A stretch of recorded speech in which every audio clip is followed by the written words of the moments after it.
The Accidental Entrepreneur is brought to you with the help of our sponsor, AWeber, the world's leading small business email marketing and automation service provider. Since 1998, AWeber has helped more than 1 million small businesses and entrepreneurs through its suite of web-based email marketing, automation tools, and education. AWeber, the best option when it comes to marketing your business. The podcast is also brought to you by the Alternative Board. Since 1989, the Alternative Board, or TAB, has been one of the leading peer advisory and business coaching organizations for independent business owners and CEOs across the world. By facilitating peer advisory boards, private one-on-one coaching, and strategic planning services, TAB helps business owners improve their businesses in ways that change their lives. And be sure to connect with our affiliate sponsor, GSM Growth Agency. They're boosting e-commerce businesses to 6 and 7 figures in revenue and cover everything from ads and social media influencers to making your website better. GSM Growth Agency focuses on taking businesses from startup success to bigger success, going above and beyond to make sure growth sticks around. They're all about cool ideas, lasting partnerships, and making your mark in the e-commerce world. And be sure to support the podcast by ordering some logo merchandise from our online store. Listen to all of our sponsors' commercials later in this episode and follow their links in the show notes to learn more about their products and services.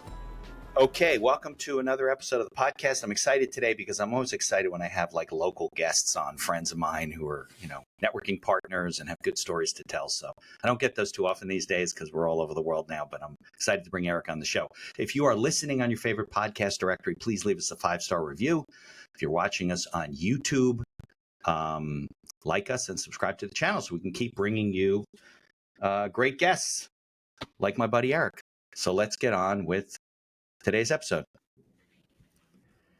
The information provided in these episodes is for entertainment purposes only. It is not a guarantee of success or to be construed as advice of any kind. You should always seek advice from local licensed professionals before making any decisions. The dictionary defines an entrepreneur as a person who organizes and manages any enterprise, especially a business, usually with considerable initiative and risk. People often start a business without much choice, perhaps due to a job loss or just being dissatisfied at work, and they come up with an idea they just know can be successful. They become entrepreneurs by accident. That is to say, their success or failure happens by accident, not with intention. My name is Mitch Beinhacker. I'm a corporate attorney and a business advisor. You're listening to The Accidental Entrepreneur, my podcast about how to achieve success on purpose, not by accident. Join me along with our monthly guests where we share our knowledge and help you get a hold of your business. And now on to today's episode. All right, Eric, as my buddy who's a video expert, I'm sure you really appreciate the fact that I don't do any video editing. So we'll play the commercials midway through too. So I tried years ago to use that, what's that free one, VSDC or something, to do some basic video editing, but there's too many things going on. With audio, I could slide things around. It's easy. With video, I leave it to the experts like you. So I just play it in and, make it easy. So Eric Hartmann from SeaLight Creative, if you're watching on video because you don't hear the little opening. We are in a networking group on Wednesdays, right? That's how we know each other. And we're here to tell your story. So let's go back before we get into SeaLight. Maybe we'll do SeaLight in the second half of the show. Let's talk about your background and all the crazy stories you have to share, and then we'll get into all the other stuff. Does that make sense? Yeah, sure. Okay. I ended up jumping into video production as like a hobby at first. So it was just would make like family videos, vacation videos, just silly things. Right. And that's kind of how I jumped into what it was. I actually wanted to go to college to be a tornado chaser. So I was a big fan of Twister. Can you do What's that? Yeah. What, do you got to be like a meteorologist with a specialty in tornadoes or something? Exactly. Yeah. It's you have to be a meteorologist, and so you have to want to be able to be sucked up by a tornado. So, and I wanted to do that. So that's great. Yeah. So I went to Kane University to be a meteorologist. They had a very big meteorology program. So I was like, all right, let's do that. Started to do that, and then I failed pre-calc, and I said, okay, well, I need to know math, trigonometry, calculus. Yeah, kind of important to figure out calculations. So I decided to change my my major in my sophomore year because Kane had just come out with their media and film program. It wasn't even a media and film degree yet. It was just a communications degree. Got it. So that's how I kind of all got those into it. people listening. My wife's a math tutor, right? So all these kids in high school, they're like, what do I need this for? What pre-calc? I'm not going to use it for. If you want to go into meteorology, there you go. There's an example of a career where you need to know this stuff. So that's a good little Exactly. sidebar. So yeah, but Kane, we're not like in the Midwest. So do they have a minor in tornadoes or something? I don't think so. You would have had to make that up, right? Right. Yeah, I just went for meteorology, and then I figured, I'll just figure out how to get to like the Weather Channel because I'm a big fan of like Jim Cantore on the Weather Channel. I'm like, I want to be like him. Yeah. And he's still around. I think he's still out there, in the wind, literally in the middle of hurricanes. You would be like on location, holding onto a pole sideways, Exactly. Hey, Eric, and we're trying to, you know what I mean? That would be hysterical. Of course, exactly. That's not. Well, that's the thing. People look at me now and they're like, "Oh, I don't imagine you being a meteorologist." I'm like, "Yeah, today's gonna be sunny and 70 degrees." I'm like, "That's not, it's not me." Right. Exactly. Yeah. Okay. So but that's a good story. That's a good story. So okay, so you went to Kane locally, and you were like, "I'm done with this." So what did you do in communication since there wasn't like a major specifically in film or video or stuff? So that's the thing that they were just switching over. So the degree wasn't actually there yet for media and film. It was just so my degree is actually a communications degree with an emphasis in broadcast. Okay. So, but they were just starting to kind of like get that in there. So they didn't actually have a media and film degree at that point. So it was doing broadcast things, multi-camera shoots. And at that time, there was still some tape work. It wasn't even all digital yet. Yeah. And so I would just kind of like kept going with that. And I was doing all these sidebar things. In high school, actually, I was an introvert, which I'm very not an introvert nowadays. Right. But I would grab lunch and I'd go up to the video production room in high school and I would just go and edit family vacation videos and funny things. And that's just what my kind of like my passion was, that I didn't realize that that's what I really like to do. I was really passionate about weather, but on the sidebar, I really liked doing video production because it was creative, shooting, editing, doing the visual effects and things like that, special effects, sound design, things like that. And so my video production teacher in high school, he was like, "Oh, you should just pursue this." Whatever. Right. Never put anything to it. And I just thought like, it's a fun thing, but I'm not going to make a career out of this. Didn't know that that's exactly what was going to happen. Right. So did your high school have a studio, like a TV studio and film and video and everything? Okay, cool. Yep. And that was tape to tape. So, I mean, it was, when you had to make an edit, if you overdid it, like how nowadays you have nonlinear editing. So nonlinear editing means that you can change it over time, right? But with tape to tape, when you make that edit, you have to go back like a frame or two in order to overcut what you've already cut. You can't get whatever was back when you record over that track. Out. Exactly, that's called linear editing. So that's it. Like once you edit it out, that's gone. And it was tedious. Tape and edit it by hand and tape it together. And no, this was more like VHS kind of tapes or DV cam. They were the bigger kind of tapes what they were.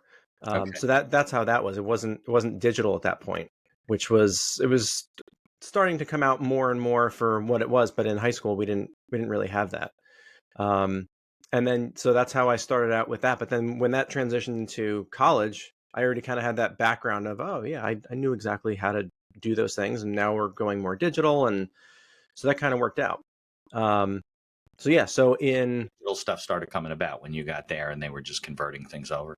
Yeah. I mean, Kane they didn't have, it wasn't like the newest technology of everything, but they were progressing very, very rapidly, especially because now they have the media and film program. They're like, well, we have to get in, teachers and everything that know what they're doing, which was actually one of the adjunct professors there.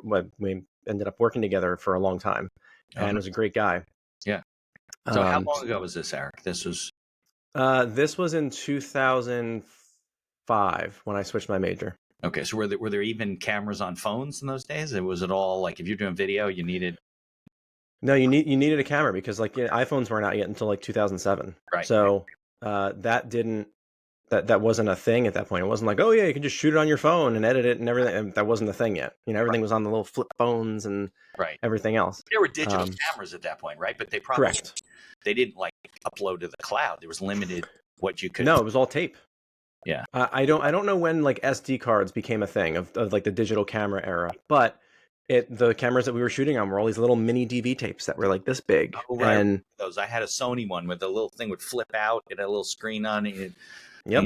What were those? An hour, a couple hour tapes? I forget how Yeah, long. usually our types were an hour or 90 minutes. Yeah. And when you had to capture them to the computer, it was you had to hit play and you captured it with a cable to the computer, but it took, if it was an hour long tape, it took an hour to capture it. Because you're basically re-recording it to the computer. Exactly. And if your tape had something wrong with the actual tape itself, there goes your footage. Terrible. Yeah. Terrible. Yeah. But it was the world we knew. I mean, that's all, look, there was a time, you're a little bit younger than me, where you would literally take pictures and you would mail away or go to the store and bring this little capsule with the film inside. And then you'd get these pictures back. 90% of them, which, excuse my expression, were shit. And Yeah. there's nothing you could do about it. The event's gone. Yep. That's it, Yeah, and you didn't know it, especially with like the Kodak ones and stuff. When you go to weddings and you're like, oh, you take a picture, you don't know what it is. There's no digital back to it. You got no idea. Oh, it's all blown out. Yeah. Yeah, I think it was a relative of mine that asked. They didn't understand the disposable cameras. Like, if you dispose of them, how do you get the pictures out? And everybody like stopped and like looked at him and said, "What, you throw out the camera like before you? No, you mail it in and they throw out the." Oh, he goes, yeah, okay. So amazing. Not much for my family. So Right. All right. So then you started that out. So you really did kind of like slide right into video production early on. Yeah. So I knew that I really liked it. And that's when I kept doing these fun things. I mean, I shot a wedding here and there that was just, I'll just do it on the side. Didn't make any money on it. Freelance. Yeah. Exactly. And then I had a neighbor that said that her husband, was turning, I think, 40 and was like, oh, I want to do a video. Can I give you pictures and you can make a slideshow? I was like, I can do that. So I started to do that for the family. Like they do at bar mitzvahs. Exactly. Yeah. Yep. Exactly. Okay. So I started doing that. And then one of my parents' friends was I think he was turning 60. And they're like, oh, do you want to come to the party? I'm like, yeah, I'll come to the party. So I went. And I'm like, I don't know, 19, 18. I don't know. I don't forget how old I was. And I just made this funny video. And he's bald, so I made like the DVD disc. I printed on it with his bald head on top. I made they had a bowling ball, so I took a picture of it, put it that. I'm like, oh, perfect. That makes complete sense. Yeah. So, just did some funny things like that. Put some music to it that obviously, back then there was no royalty-free music or things like that. It was like, oh no, you just rip it off of the internet and use it. Yeah. So I started to do that, and then I realized that when I went to their house to show it to them, that I'm looking in the back and I'm like, okay, I've seen him before at their house, like once or twice before, but I'm like, that's Jim Brewer, a comedian. Oh. That's interesting. Well, what were you doing at that time? Because you said this was like on the side. So you had a job? No, I mean, I was part-time at an investor savings bank, which is now Citizens, but I was a bank teller. Oh, got it. So that was wasn't just to make money.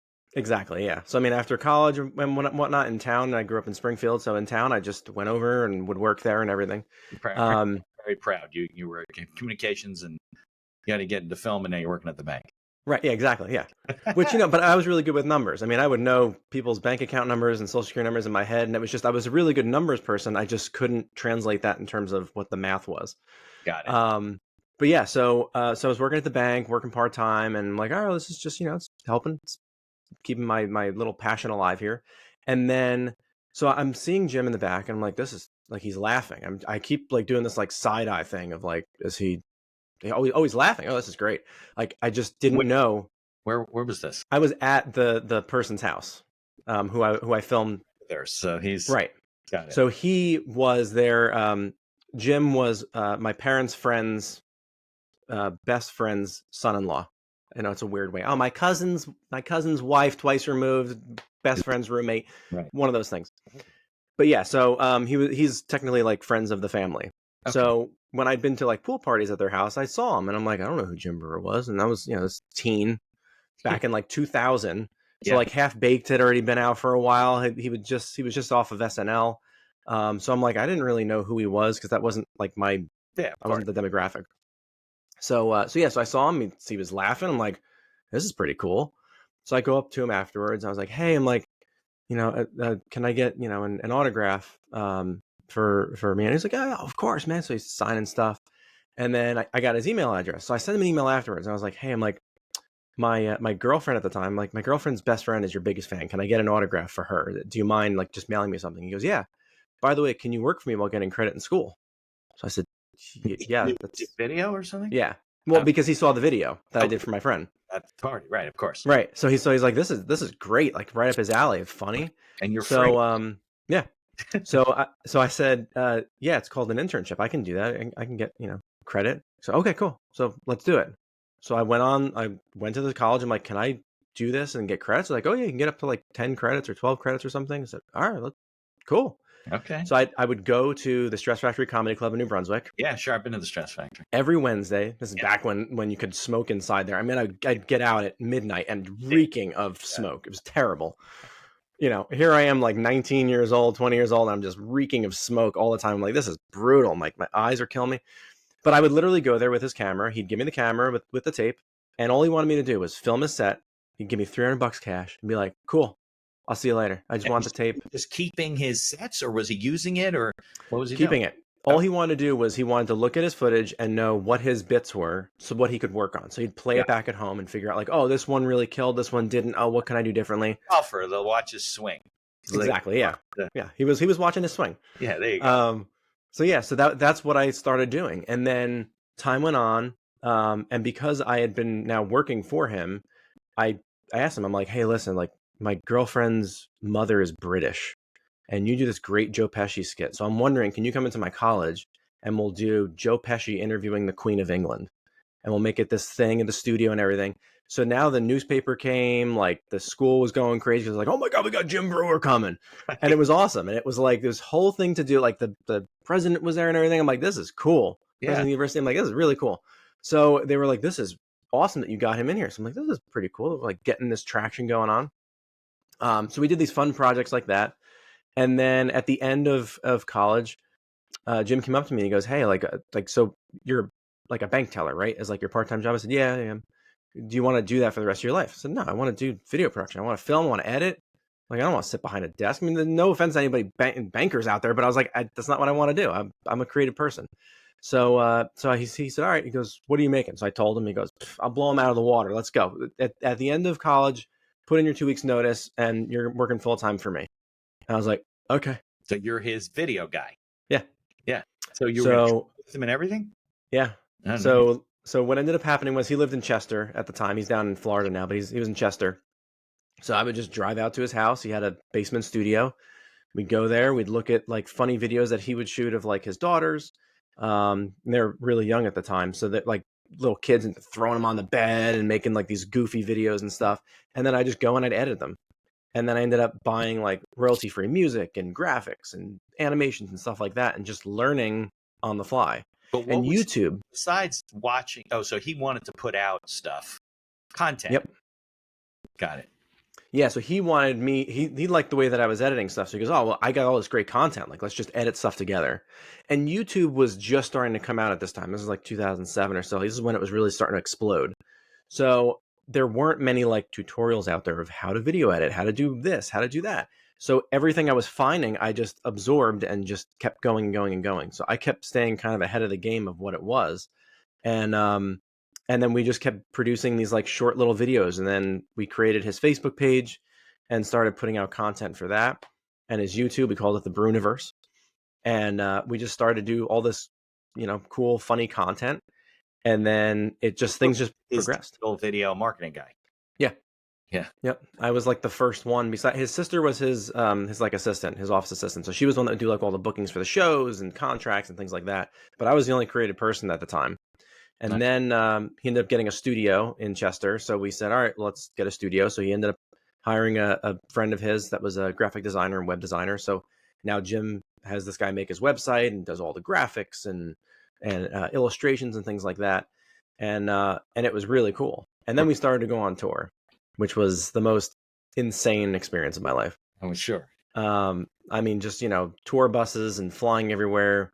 We did over 20. Right. I mean, it could be middle of the night. They're coming on. Yeah. Oh, yeah. O'clock at night, whatever. Yeah, it was crazy. I mean, we were gone for at times, I think it was like about a week and a half at a time. And then we'd be home for a couple of days and we go back out for a week, 2 weeks. This time. Are you? No. I wasn't even dating my wife at that time. Okay. I was single, and then I ended up meeting. I mean, I knew her at the place that we met at, which is the Colorado Cafe, which is unfortunately no more, but it was a Yeah, country I remember line the dancing Colorado bar. Cafe line dancing, right? Yeah. That was Watchung. Is that where that Yeah, is? Watchung. Yep. Yeah, now it's So yeah, like so I met her there, and it was great. And in the video that I ended up making of this whole tour, there's actually footage of me, and the guys stole my phone because I'm in the middle of texting her because I'm like, newly like, ooh, this cute girl. I'm in love at this right. point, and I'm like, oh, this is like crazy. So they stole my phone. So they said I was like a crack addict. I was looking for his hit, like just looking for drug. Like, where's my phone? And but it was great. So like we did over 20 colleges and comedy clubs across the country, and it was an absolute blast. Like you're a rock star, and all the girls just want to hook up with everybody on the in the crew. Like every time you're in a city. Yeah, it was crazy. Yeah, we probably don't want to crazy. put that on. No, but that thankfully it didn't happen. Not to me.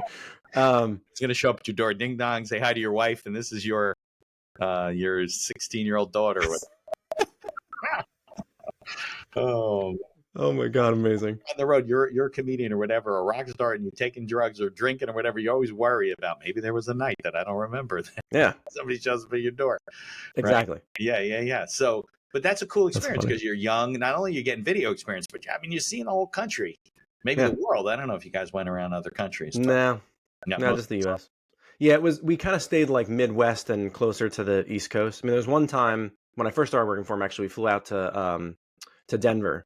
That was my first and only time flying first class, and it was insane. Met David Spade. Really? He was doing a show out there. Yeah, it was insane. Right. But well, domestic class though is just really bigger seats in the front of the plane. It's not like exactly. Yeah. Right. Yeah. But I mean, I had an actual plate with silverware, and would you like another glass of wine? Yes, I would. But yeah. But other than that, I'm like, it gets to the same destination. Yeah, exactly. Yeah, it's probably gets old. So how long did you work for him then? So I worked for him for 8 years. Oh, you got a lot. So it was a long. I mean, not a long time. I mean, it was a long time. It was great. And so what ended up happening was towards the end, his wife had breast cancer, and he didn't have enough hours in the Screen Actors Guild, the SAG, to have health insurance. So he was like, I gotta get rid of everybody. Like I can't afford the bills that are coming through. He's like, I gotta just close up shop. Of these guys don't have insurance because they don't go out and get it separately or something. Well, that's the thing. So I think he would. I mean, I don't know the exact logistics of it, but from what I understand is like you could have private insurance, or you could get insurance through SAG because of however many hours you work, in film and TV, Broadway, and all that. You have to be full time, 25 hours or more on average, or something like that. Right. Yeah. So what ended up happening was, I guess that there wasn't enough hours. So he's like, I can't afford everybody. Like I got to just close up shop. Right. So, but towards the end of that, because his wife had breast cancer, he wanted to be closer to home. He wanted to be closer to his kids and everything. He's like, I don't want to be touring. I don't want to be flying around. Like I want to stay with my family. So as those things were lower, he was like, if you guys want to freelance, that's fine.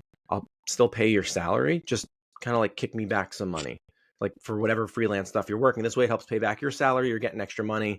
I was like, okay, that works. So, I mean, like I already had health insurance with him and everything else. I'm like, this is cool. I'm like, this is just kind of like extra cash. So the other guy who was working with him, his graphic designer and his web designer, he was like, hey, this ad agency needs motion design work, and you've been doing everything for Jim like that.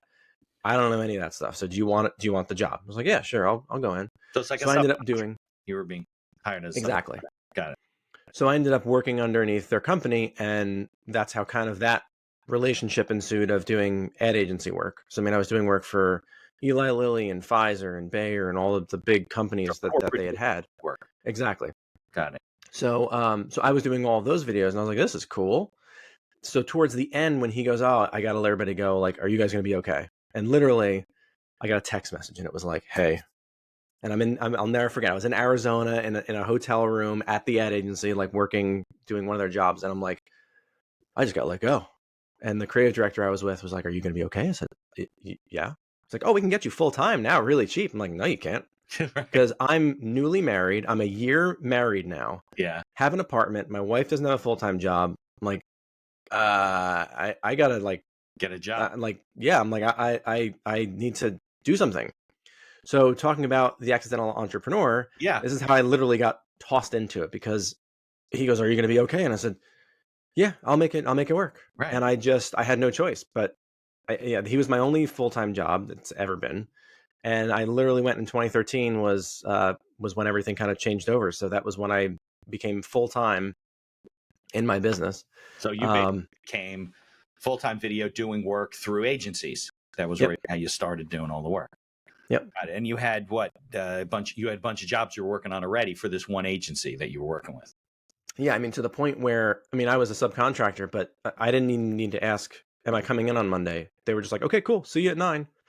I was there 9 to 5, 5 days a week. Didn't have to do anything, and it was just, all right, I submit my invoices and get paid. I'm done.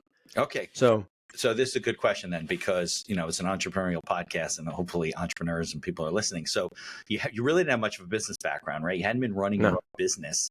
You probably were just working as you, being contracted to. They gave you a contract, and you signed it, whatever. So how do you start out? Like, what did you do that first day and then said, "Oh shit, I don't have a job. Now I'm working with this agency"? Did you go out and find an attorney and form? There was no LegalZoom in those days. Did you form like an entity? What did you do for contract? How did you run your business? Start to run your business? So Or maybe you didn't. I didn't. No, this is, a lot of people don't, and Yeah. it worked out for you. It doesn't always work out for people. No, I was very lucky with this. So what I ended up doing was, all my work was through, so the other guy that was working for Jim, I was basically being paid under him because he was the one that had the contact with the agency and everything else. So we had that whole thing going on. So I was just kind of getting paid from him. So I said, "Oh, well, I don't need to worry about contracts or anything else. Like, I'm getting my hourly rate. He does. I'm good." Right. So, I mean, there was, the stuff to sign of like, "Hey, you can't post stuff publicly," and things like that. I'm like, all right, that's fine. NDA stuff. Yeah. Right. Yeah. Right. But I mean, I didn't have a business attorney. I went online. I was like, "Oh, I'll do whatever to make an LLC." Right. Everyone's like, "Oh, don't pay an attorney. Like, just do the paperwork. It's easy work." I said, "All right, fine." So I ended up doing that and just formed an LLC. And I was like, "Okay, this is what it is." I got a business bank account at Investors where I worked, and I was like, "Oh, cool. This is like my home away from home." A little bit of a banking background. Yeah. So I did that, and I just kind of kept going forward with it until I think it was 2 years after that, or a year after, that I went full time with my business, that agency was sold to a bigger agency, and the owner of the company left, and who I love her, she's amazing, and she went on to Florida. She moved down south, but she sold it to this bigger company, and so the bigger company was more corporate, and apparently there were a lot of people that weren't a fan of what that was. They liked the small agency kind of feel, so they left. And the way that all these ad agencies kind of work is like, everybody knows everybody. So I never had to do any advertising, because once 10 people left, they went to all these different agencies. They go, "Hey, we need a video guy. Yeah. We need motion graphics. We don't know anybody who does that." And so they'd call me, and that's how I kind of like spread my network that way. So there wasn't a lot of guys who did what you were doing. Not, at least not locally. I mean, now with everything, being remote, and anybody can hire anybody. But yeah, no, there was nobody that was around. I was literally the only videographer and editor that they used for years, this agency. And because nobody else did it. And so that's how kind of I grew into that kind of realm of things. Right. And to the point where, like, they had other subcontractors that were graphic designers and web designers, coders, things like that. They had to let everybody go because they're like, "Oh no, we can't do anything. Like, everybody's gone." I was literally the only subcontractor, because I was the only one who knew video and motion graphics. I was the only one that stayed. They were like, "You're staying." I'm like, "Oh, but everyone else is gone." I felt terrible. I'm like, "Oh, but what?" But they were like, "No, we have 4 videos coming through. Like, we need you." Right. So I said, "Okay." And that's how kind of I just kept going. Found a niche that was in demand, and you didn't have to do a lot of business development, right? That wasn't part of because that's usually like the entrepreneur's biggest problem, right? It's like, who the hell do we do business with? How do we do this? And how do we market ourselves? So you didn't really have to do that. You weren't doing your own video marketing, right? Right. Yeah. Not at all. I didn't have a website until I think 2016. And even then it was a landing page.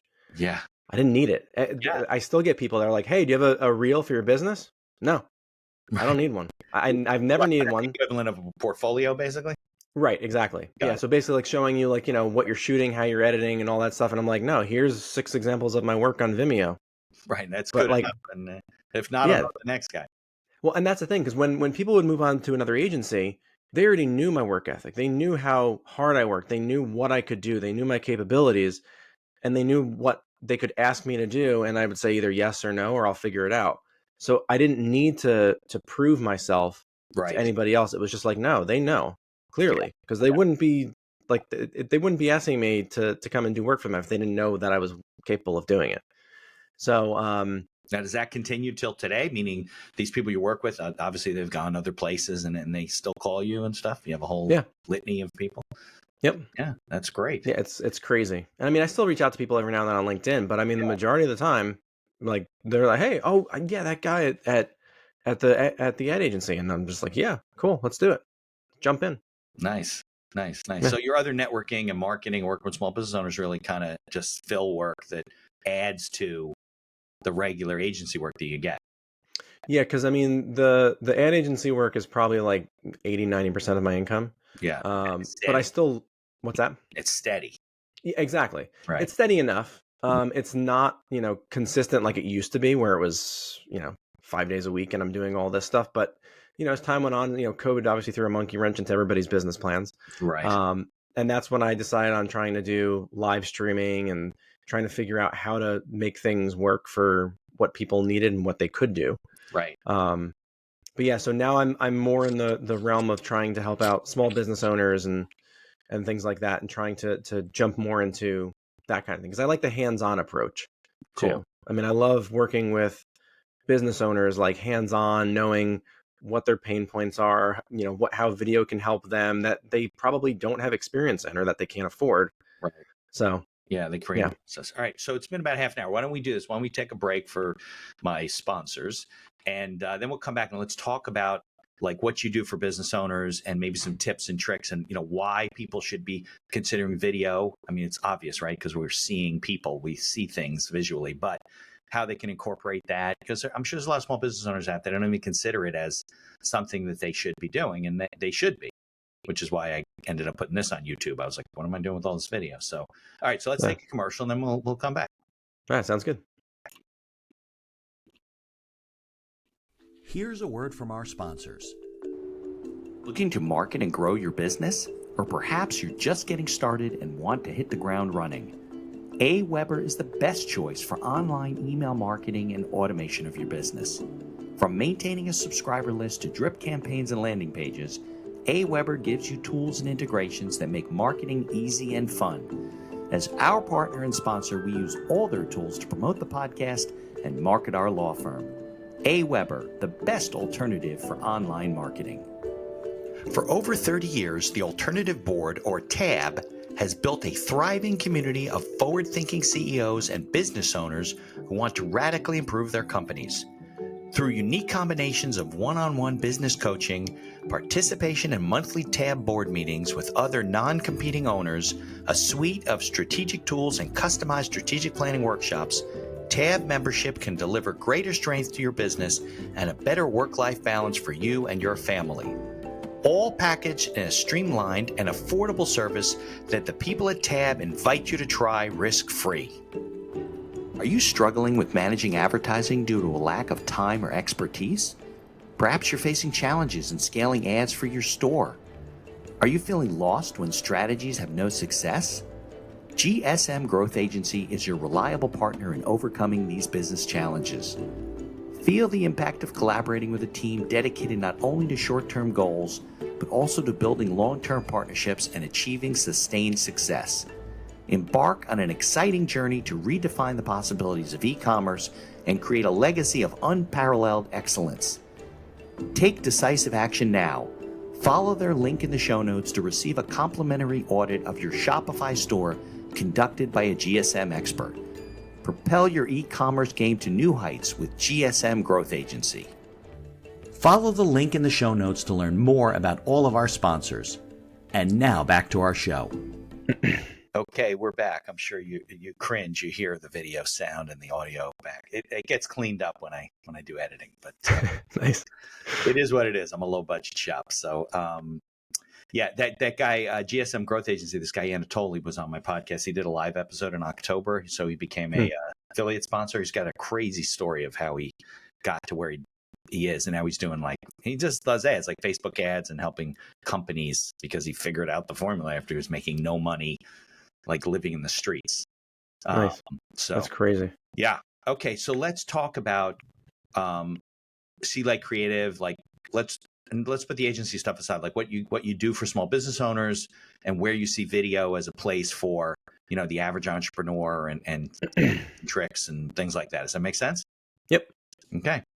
Let's do it. All right. So, I mean, I would say probably the thing that I appreciate most when working with small business owners is trying to figure out how they have experienced video in the past. What do they like about it? What do they not know about it? People that don't have video on their website, it's a critical thing for a number of reasons. And I always tell this to people, I'm like, SEO, like your search engine optimization, your bounce rate, all that stuff, it all plays a part of how people find you, and that Google is crawling your website knowing, hey, is this relevant content, right? So the longer that somebody's on your website for, especially on your homepage and your other pages, the better your results will show up. So if you have just a landing page that doesn't really do anything, and they don't have to go anywhere to find anything else, and they get all their information on page one and they leave, and your bounce rate goes up because it means that they went on the first page, they didn't find the information useful, and they left. Yeah. So you want to be able to go to all these other pages and everything. You want them to stay on your website for a longer period of time. So if you have a video on there, it's an easy way to hold their attention. Right. Exactly. Hopefully they'll watch. 60 seconds, 30 seconds, something just to hold their attention on there. Right. Because once they go on, if they're on and they bounce in 10 seconds, Google's going to go, nope, it's either not relevant or not good content. Right. So video is a very easy way to do that. And it doesn't need to be anything crazy. I mean, I've coached people in the past just to say, hey, listen, if you want to do something short and quick and easy, sure, you can do it on your phone. You can do it with a camera. You can do it on your laptop. But just there's ways around it so that you don't look like garbage. Like recording on Zoom and putting your 640 by 360 video or whatever the resolution is just atrocious, and it just makes you look bad. So I'm like, it's no good. I switched to Riverside because it's much clearer. Much better. Yeah, absolutely. Yeah. So I mean, and plus you have the control over like full screen video versus like that little tiny box of a person in the corner, and your pixelation and everything else. So yeah, there's ways around it to create high quality video that doesn't break the bank. The way that I do like to work with business owners though is, like I said, trying to figure out what are their experiences with video? Have they used video in the past? If they have, did they like it? Did they not like it? Did they hire a professional? What are their things that they've kind of gone through so that I can figure out, okay, cool, what do we have to fix? What do we have to explain? What do we need to tell you about? Because there's a lot of misconceptions on video too of, oh, well, I need to, I don't have the budget for it. And that's why I say, like, there's ways around it to create high quality video that you don't need to hire a professional every single time. You need a studio with a sound engineer and boom mics and background light and makeup artists, right? Yeah, exactly. You could do that, but it's expensive. Absolutely. Yeah, absolutely. And I love those shoots. I've got one on Tuesday, and it's fantastic. But you don't need that for everything. You don't need a 5-figure budget to have a good video. So I think people don't understand that video is something that can be simply done, and there's ways that you could create things that other people aren't doing. So for instance, one thing that I like to tell people is your FAQs, right? So if it's something like, hey, as an example for you, how do I create a will? What do I need to tell you? Instead of it being text on your website, it could be a very short video that, again, can keep people on your page. Google says, oh, I like this. They like your website.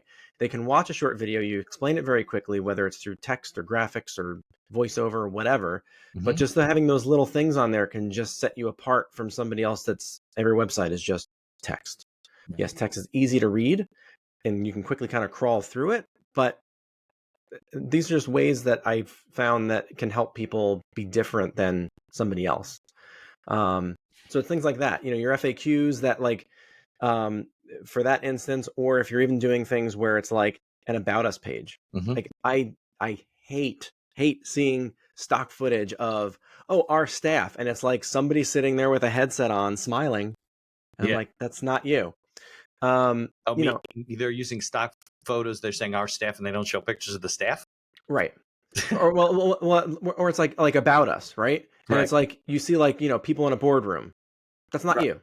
Right. It's not Exactly. you. Where like I've seen numerous websites where, you know, either they don't have an About Us page or there's no pictures of them. I'm like, I want to see those people. Right. So People that's want another to face instance. to the name.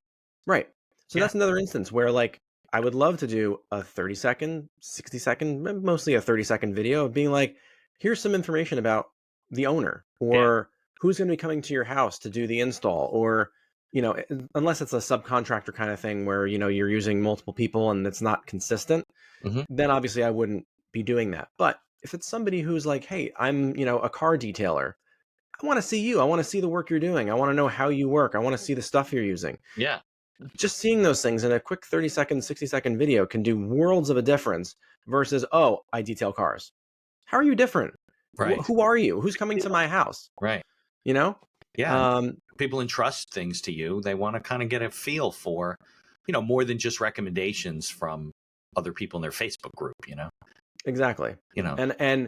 And that's something too that I've been trying to work with businesses, is that instead of just saying, like, if you go on Facebook, right, we have a group in our town, Bridgewater, Mhm. and instead of just saying like, oh, hey, I recommend Bob's Plumbing, right? Instead of just tagging their company name or whatever, if they had a short video to be like, hey, here's, you know, I would love to recommend Bob, you know, Right. and talk about him, say like what he's done for the house, what he's done for your business, whatever the case is, and then a short little snippet video of like, hey, here's who he is. Oh, it stands out from the sea of people saying tag, tag, tag, tag, tag, tag, tag. It's too much, and people just kind of like look at it and go, oh yeah, they recommend this person, but nobody ever talks about it. Most people don't. So you're saying that the client would give a video recommendation instead of a written one, yeah, on their phone. Yeah, I mean, exactly, because then they can put the face to the name. Right. People can understand. They can see what it is,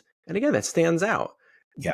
So many times I get people on Facebook that are like, "Oh, we're looking for a daycare," and I recommend the one that our kids go to, and I always have a longer thing that I type out about it and explain why we like them, what we love, like how long they've been there for. Yeah, I mean, but if you have a little video of it and being like, cool, this is that information, it can just explain it so much easier, and I feel like people would interact with that differently because it's so different. Definitely. You know, my father he's on the board for where they live at their development, and he goes, oh, I want to make my letter stand out. What should we do? So I told him, I was like, oh, let's type it out. I'm like, let's take a nice headshot of you, like make it look different. Swear to God. They get 6 or 7 people, however many it was, that were putting in their information, and his was the only one with a picture. And what ended up happening, some other one was like, oh, that was a really good idea, I should do that. So then she put her picture on there to make her stand out, and his was the one that stood out because it put a face to the name. It wasn't just, oh, here's Rick Hartmann. It was like, no, oh, I've seen that guy, he walks around all the time, you know, he's doing whatever, he's out in the backyard on the deck hanging out. Like, they know who he is now. So it's not just who it is, it's understanding like, oh, I remember him. Or they could see this, you know, a business owner and be like, oh yeah, you know, I did see somebody walking around with that sweatshirt on at Wegmans. You know, just it's so much more easier to see it visually. We're visual people. Right. You know, I don't understand when people don't do that, which is why I try and help them and say like, these are things that we could do. Yeah, I mean, that's why you need to have a photo on any of your social media profiles, because you know how many people you must pass like in your community on a regular basis that own businesses that you might go into and you just don't even know who the owners are. But if you saw their face, you would recognize more people. Yeah, absolutely. Doesn't take much. Yeah. But I agree with you. I see some really crappy photos. So if you're going to have a headshot, spend a little bit of money and get, you know, a decent headshot. But also, isn't there a way to do like a profile video on LinkedIn? There's a way to do like a short, I don't know if you do it professionally or you got to record it through LinkedIn or whatever, but I think there's a way. Somebody showed me years ago, but I don't remember how to do it. But there is a way to link like a short video to your photo. You click on it. I'll have to figure that one out. Yeah, I mean, I remember Facebook years ago used to do video, like cover videos, and then they did away with that, which is a Yeah. shame because Right. I liked that. Like, because I It was was like, like oh, that would be a really backup cool to be system, able to right? do that. You Yeah. get more bandwidth or whatever. Yeah, exactly. Okay. All right. So then let's talk about like tips and tricks. We know why they should do it because we're visual people and it puts a face to the name and it definitely makes you stand out. So if I'm a business owner, I have, small budget. Let's say we have no budget. I have a small budget. How do I get started? Do I get a selfie stick with my phone? Those are always funny watching the videos of selfie sticks. Or do I, to go out and get a tripod and some stuff? Do I call a guy like you? What do I do? I mean, it does depend on budget and how much they want to either learn to do themselves Right. or how much, or if listen, I don't have the time for it, to learn how to do things, to learn how to edit. Right. That's when I'm like, it's just easier to call somebody like me who can just do it for you. Yeah. It gets to a point where like you think about like how long does it take you to mow the lawn? Like an hour, 2 hours, depending on how much land you got and how much work you want to do. Is it really worth your time to do that? Or are you better off paying somebody $40, $50 to just do it for you?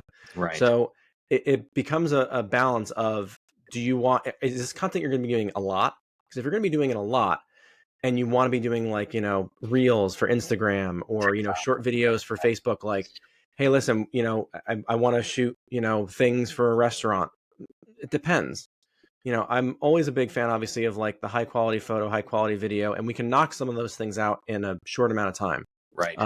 So typically whenever I do like photos for a restaurant, we're not just doing one dish in a day. We're doing 6 dishes. We're doing different drinks. We're doing all these other things so that there's content in one fell swoop. We capture all of it because the more we get done in one day, the easier it is. Right. And I tell people that all the time, especially when we're filming. Like I was doing work for a college in Newark, Pillar College, and we were doing all their testimonials. And I said, the more we can shoot in one day, cheaper it is, because it doesn't matter how much I film. You're paying me for my day. Once we have all that footage, then we talk about how many videos you want to create. Oh, we're going to do 12 testimonials. Okay, well then that becomes a thing where either we make out a package, so it costs X amount of dollars for that, or we do it per video. Right. So that's where it kind of comes into play, is like, how much is your budget? And then we work around it and we go, okay, cool. Well, whatever your budget is, we'll work out and figure out, can we come in and film, or are we not filming? Is it something that like you got to just set up something and do it yourself? Do you do editing only? Like, because I think editing is a real challenge for people. So if somebody films a video, assuming it's not total crap, do you do editing for them? Like they'll send you the video or upload it or something? Yeah. So, I mean, a lot of the stuff that I end up doing for this one ad agency is they will send me videos, typically through Zoom. I've already talked about that, that I don't, it's low quality, but I'll just edit those together and do the graphics and everything else and make it look as good as possible. Right. But I do prefer to go through, a platform like Riverside, where it's like, we can do that. And it's just, I sit down with them, virtually like we are right now, and do the recording. And then once those videos are done, I get them all and we just edit them together and make it look all pretty. Yeah. But yeah, I mean, I'll do just the editing too.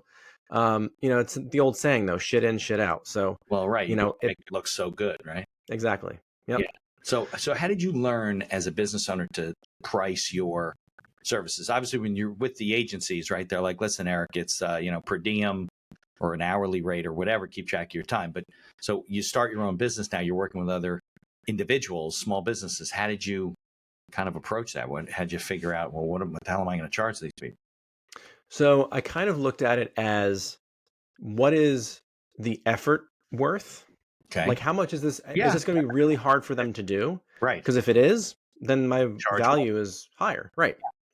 So, I mean, if we're talking, drone and 2 cameras and lights and sound and everything else, and I got to hire a second shooter, then yeah, then the price is a lot more than one person with, 1 camera and some lights. Right. A lot of people, they don't factor in things like insurance. So there are so many drone operators out there that do not have what's called their Part 107. So that license is for commercial use. So if you're filming something for a business, for a school, for anything, and you don't have that license and the drone crashes, it hurts somebody, it breaks something, like, you're screwed. Right. You're not even getting insurance without the license. They probably want to see a copy of it. Right, exactly. Yeah. So, but like things like that I just make sure that we're doing everything legitimately, having insurance, God forbid somebody trips on a cable, a light, something like that. It's all got to be taken care of. So, those things is like, what's the effort worth for what you want to do? And I kind of price it out accordingly that way. I did struggle in the very beginning stages of learning the difference in terms of pricing. Right. Because, we're all learning things as we go along. And again, like no business experience when I first started doing things. Right. So the majority of my work was ad agencies. So I'm like, oh, great. They got a good budget. Right. Right. Where then I go to a small business or, I want to do an event. And I'm like, I don't know what to charge. Right. How much is going to be. Right. Right. Yeah. Underprice them sometimes, as you get started, and the busier you are, you probably didn't think about like your other costs at first. A lot of people don't, but no. You got it. By the way, that's good advice for people listening. If they're going to work with a videographer or video agency, they should ask them if they ever copy their insurance and make sure they're properly licensed, especially if they're flying drones over school zones. Right. Yeah. Yeah, exactly. By your own insurance carrier. Yeah. Because there's huge liability there, right? If the thing just like conked out and crashed.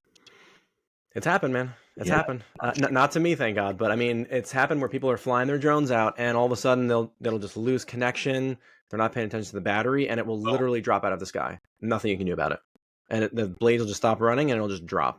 And hit somebody. Oh yeah, it hit somebody, and that's why they say not flying over highways and populated areas and things like that. And that's why you need to make sure you have the proper insurance for all that stuff, because God forbid that happens and someone gets hurt, killed, whatever, like that's a huge, huge, huge liability issue. Yeah. But people just think like, oh, cool, I can just fly a drone. Yes, you can. And it's scary, the fact that for recreational use, you don't need a license. No, you don't need a license. No. And unfortunately, I see a lot of real estate agents that just like go, oh, I'll just buy a drone and just do it. And there's such a huge liability with that. Right. Whether they not, yeah. But yeah, they go, oh no, I'm just gonna buy one and just do it. And I'm like, oh dude, come on. Like this is not good. It's such a liability and it's really inexpensive to get your license for it. And yes, it's a time consuming test. It is very rigorous. You have to pass with a 70. But I mean, like I thought I did really good and the score I got, and I was like, you gotta be kidding me. I mean, I passed, but I was like, oh my God, it was just, it put me through the ringer. Oh, I think working a drone is not easy, right? Flying those things. No, it's definitely not. And it's a very like fine tune, touch to it. You don't just like pull it, you can put things in auto like anything else. People that buy like a DSLR camera or a mirrorless camera and they go, oh yeah, I'll just put it in auto and it works. I'm like, sure, you're letting the camera do all the work instead of yourself, but you don't understand like what changes things. So, I want to do like, a slow motion shot. How do I change that? Oh, why is it looking like this? Why is it looking like that? And they don't know the answer. Yeah. And same thing with flying a drone. Like, yeah, you can put it in auto, but auto is never the good reason for most cameras out there. Right. It's like autopilot, basically, right? Yeah. Yeah. Yeah. All right, good. So, I don't know where we go from here. I think that people need to consider video. I don't think they consider it enough. I mean, YouTube is great, and so TikTok's great, but when it comes to your business, you want to put your best, foot forward. And it's not just about, like you said, your website, your business card, your logo. I mean, that's part of it, right? And it should carry over to your video, right? Should the look and feel should match. But I think that's more of a challenge for people still, right? I mean, you can do a lot of stuff yourself, but the video is just really, I mean, sure, we can film video on our phone, like that's fine, right? But to really make it look professional, much harder than the other things. There are tools out there, but it's just difficult. I even tried to do whiteboard stuff, with the characters or whatever. Forget it. Yeah. Yeah. No, it can be very daunting. And there's automated tools out there, especially AI is coming so far. Yeah. And I'm just waiting for the day that they're like, cool, drop in all this raw footage and make me a video. Like I'm waiting for that day to happen. Do that yet? You can't? Not fully at this point, but I'm waiting for that day to come, and then people are going to go, cool, we don't need an editor. I know. And it's something with ChatGPT. People think like, oh yeah, I'll just write an article, no problem, and just use it. You will. I mean, you don't know what you're reading. You can ask it to write a business contract, an operating agreement. I've checked. Actually, I asked ChatGPT to write me an operating agreement. It was pretty good. Really? Yeah. I mean, it looked like part of it looked like my agreement. So obviously, it's pulling information that's out there. Whatever, but I know what I'm reading, so I know whether it should. That's the problem with some of this stuff, right? You don't know whether it's good or bad, or what the even video, right? So put together a video without any rhyme or reason in your mind. Like, why is this better or worse if you're doing it to achieve results and, you know, SEO and impress people and be an authority in your area or your industry, I meant. Yeah. So I think that we're a long way from that, you know, going away. Even with AI stuff where people make things, they still don't have somebody telling them, this is why I'm doing this. This is why this paragraph should be in there. This is why this shot makes sense, right? Because of the angle of what, you know, whatever. So I don't know. Someday we'll just have a robot living in our house and it'll do our friggin' Exactly. Yeah, exactly. So if people want to learn about SeaLight Creative and they want to connect with you, and how do they do it? So the easiest way is through my website. So it's SeaLightCreative.com. Okay. And then once you go on there, there's a landing page. It says, you know, are you looking for work for a business and an agency or for individuals and families? We do, you know, family portraits, events, things like that. And then, yeah, on the business side, you just click there and you'll see all the information in there. Okay. And then there's a contact page. There's my Calendly that's set up there so they can schedule a meeting, even for free lunch and whatnot. They just want to come hang out and get some lunch, and we'll just talk about, you know, what they're looking to do. Yeah. Yeah. Happy to do it. All right. And we'll put a link in the show notes, but it is SeaLight, cool. SEA, not SEE. Correct. Yeah. SeaLight, like the ocean. Yeah. Yeah. SeaLightCreative.com. People think of SeaLight Creative, SE. Do you see light? I don't see light. You don't have planes that just go to one place just in case? What's that? You should have the SeaLight, SEE Light Creative.com just to. Good idea. You know, I tried to get SeaLight.com, SeaLight.com, and it's a company that's in like Australia or something. Yeah. But it's SeaLight, it's SeaLite. And so they bought the other domain and they redirect it. And I've been in contact with them. I'm like, can I just get this domain? They're like, no. I'm like, come on. They don't use Killing me. No, it just redirects to their real website. And I'm like, killing me. All right. Well, Eric, I can't thank you enough. Like I said, great to have you on, local guest and one of my networking partners. So, yeah, everybody check out SeaLight Creative. Go to his website, find him on LinkedIn, and learn how, you know, video can improve your business. So, Eric, I can't thank you enough for spending the morning with me. Thank you. Really appreciate it, man. All right. Hold on. Thank you for listening to this episode of The Accidental Entrepreneur. Opening and closing music written and performed by Howie Moskovich and made to order music. For information.